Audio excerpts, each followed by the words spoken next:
This semester that I just finished, super tough. 10 out of 10 would not recommend. Almost broke me. Almost made me think about pausing, stopping. Just this close. This close. Let's get into it.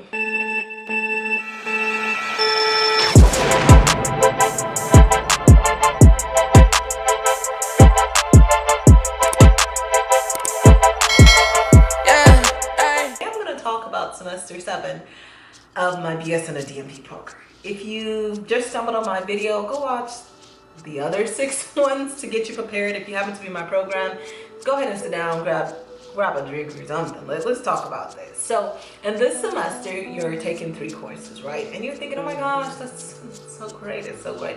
No, it's not. Absolutely not.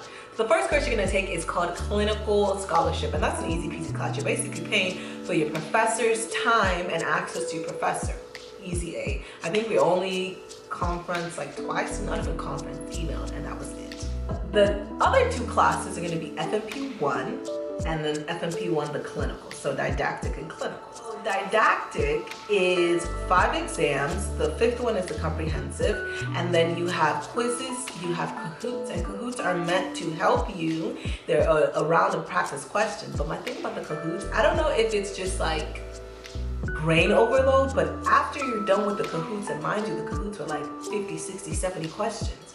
Once you're done with the Kahoots, like my brain is shot. Like I have no more energy to give. The Kahoots are like 10 a.m. on a Monday.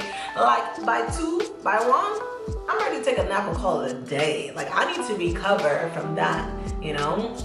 And then you have, if you're in the DNP portion, you have, what do you call that? A project, a social determinant project, which, made 100, but the attention to detail that you need for that project, you just get ready for that. But it's not a hard project, it's just she's very picky. The way that the class is formatted is you need 8 textbooks. And I'm like, bro, I've already paid an arm and leg for tuition. How do you expect me to get money for 8 textbooks? Come on, give me the textbooks since you want me to have these. Like what?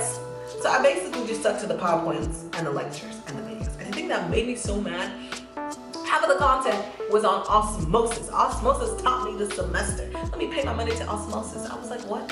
What? Okay. And mind you, our professor, brilliant professor, 4.0 scholar, whatever, I just felt like it didn't translate into being a brilliant teacher because you didn't help bridge the gap to my learning. All you did was bombard with information. So when you open up the class, just get ready to just, your brain to twist and turn. Get ready to just feel like, what? There's so much information and it is so quickly you get overwhelmed and you feel like you cannot do it. Yeah, I feel very attacked. Relax.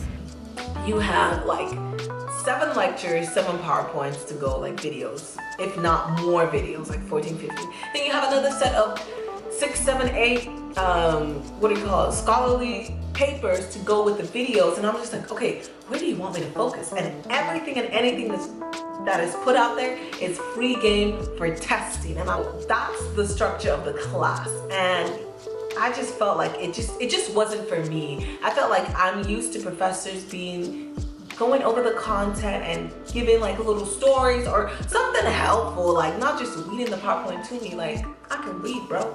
I'm pretty sure I'm smart enough to read, you know, but I guess this is where it comes in being a graduate student, is you teaching yourself. But it really just grinds my gear. Like, bro, I'm paying for me to learn this and teach it to myself via YouTube. Now, when it comes to work-life balance, sweetie, there is none. There is none. So typically between your exams, you have 3 weeks, right? 2 to 3 weeks. And so the first week, literally reading all the information, going through the lectures, going through the PowerPoints, going through the scholarly articles. And then the next week, I'm like putting everything together so I can study. And then throughout that whole time you're getting everything ready, you have clinicals. So for us, we have 240 hours of clinicals. And mind you, this is our first clinical session, as in like I have never stepped into a role as a nurse practitioner. And the clinical site that I went to, honey, we're diving in. Lifeboat, life jacket, none of that. Like, I think the preceptor, and she's amazing, I love her, she was like, you know, you've been in this for how long? Oh yeah, that's good enough. Yeah, and you've seen how the doctors assess, right? Okay, then you're more than capable and ready. I was like, yeah, but I don't know how the nurse practitioners do it. Like, can you? No, you go in there, you assess them yourself. We'll debrief, and we'll go from there. And I'm like, oh my gosh. So literally, in clinicals, the first week was a lot because I would literally go in and I think that, okay, I've asked them the right question. Then I go present the case to my preceptor and she's like, did you ask about this? And I'm like, oh my gosh, I gotta go back. And so it was a lot of going back to the patient's room, going back to the patient's room and being like, oh, let me ask you this, let me ask you this, let me ask you this, you know? So between having to study and go to clinicals, it just felt like there was not enough hours in the day. That was the thing.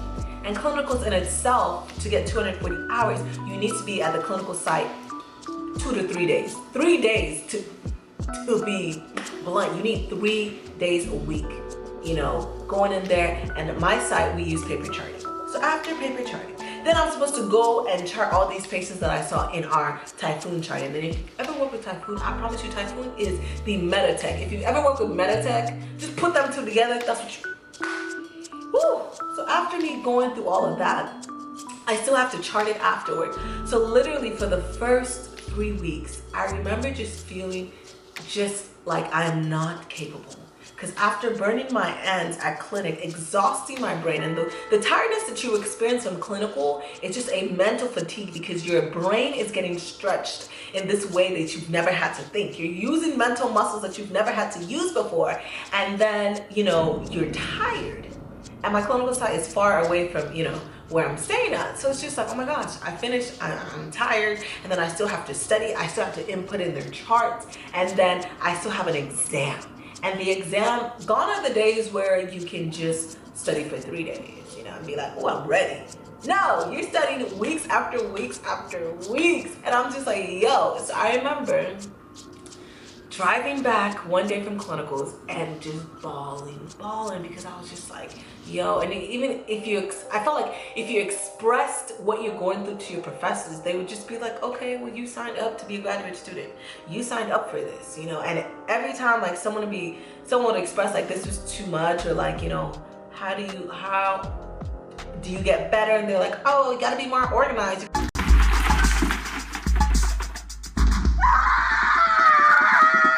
I'm trying, like I'm literally giving 110%. And then after that, like I'm still going to work. I'm still going to work. So it will be like 3 days at clinic, and then I'm going to work on the weekends or whatever. So it just felt like everything was caving in on me. And I was driving back from work and I just had a breakdown. Ball in my eyes. I was zero visibility. I'm driving and crying and I'm just like, man, I just feel like I'm not capable. And I cried about it. And I just had to just purge myself of that feeling of just being overwhelmed and just feeling like, will I really make it through the program if this is how we're starting? Like, will I really be a good practitioner? And then during that period, I told myself, I never want to feel like this. I never want to feel like I'm mentally dying. And that's how we felt the majority of the semester. Every time people are asking, oh, how are you doing? I'm like, huh, I'm making it. I'm making it every day. Like, you know, that's the type of mentality I had to adapt. Like, we're just gonna do what is assigned for us today, and that's all. We're not gonna stress, we're taking it day by day. And I had to schedule in mental health days for me. Because if not, the crippling fear of anxiety, the crippling fear of imposter syndrome, the crippling fear of failure will just cause you to just stop.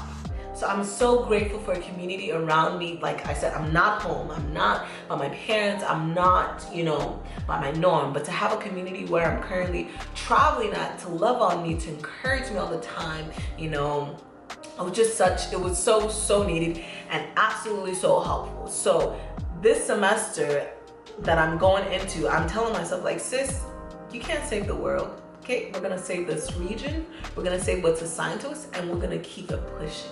We're gonna keep it pushing. Doing the best that you can, that's all that you can do. And that's the mentality that I adopted, and it got better. It got better. After I had maybe one more breakdown, I was like, okay, we can do this, we can do this. And at a certain point, once you get accustomed to going to clinic and going to work and turning in other assignments, you become kind of like a robot. You become a fine-tuned machine, and then you keep trucking and you keep trucking and you keep trucking. When it comes to success with this course or this semester, I would tell you, go ahead and buy the study guide books, or the books that you usually study with for the boards. And that's what I did, because the information that I was getting from school was just a plethora of a lot of things, and I'm like, no. I need y'all to simplify this. What are the top things I need to know? Because I'm just getting pulled which way, that way, always, and I don't know what I need to know for bronchitis or for asthma, you know? And so I found it super helpful to go through the the review books, go through the review books. I have everything I need to know, and then practice questions. You already know, if you've been with me from the jump, you already know how I feel about practice questions. There's no way to bridge that gap between the knowledge that you have and application. There's no other way to bridge it than through practice questions. That's what I kept on doing. So after every topic that we covered, pneumonia, I did some practice questions.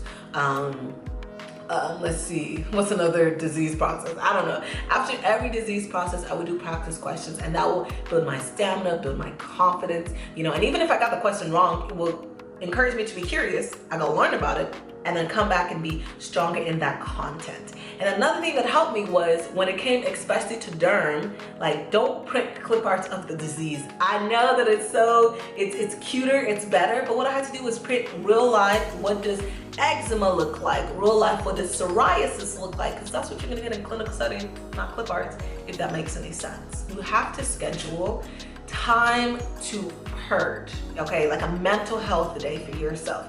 Once a week, every 2 weeks or something, because you will burn yourself on all ends if you keep going and going and going. You need some time just to be a person, not to be a provider, to be a student, to be a scholar. You need time just to be your own person. So a day where you do what makes you happy, what rekindles your joy. You center yourself. You get back to, the word of God. You get back to, your oneness. You get back to what brings you joy. And that's what I had to do.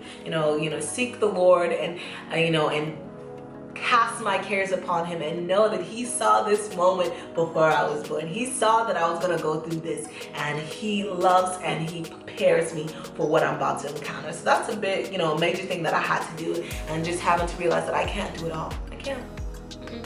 I need to rely on God. I need to rely on my circle, for help, and all of that stuff. So that being said, this semester is tough, but it's 100% doable. I survived. The people before you survived. So you are more than capable of surviving. But if you're suffering with anxiety, depression, if you're suffering with any of these mental health illness, please get help. Please, school is not worth your life. It's not worth your sanity. Get some help. And that's what I would say, because it almost got to that point where I felt like I was literally being choked by all of the anxiety and all these fears, So do what you need to do for your mental sanity. But when you're done with the semester, you will feel like a boss bee. When you're done with the semester, you will see how much you've grown. Like, oh my gosh, I can actually be a provider. Like, oh my goodness, I can actually do this, So it gets better. It's tough, but you can do this. Well, that sums up my semester, I believe 8. And I will see you guys next time. If you're interested in more content like this, go ahead and comment below. Whatever content that you wish to see, let me know and I will get back to you. But anyway, have a great day, and I will see you guys later.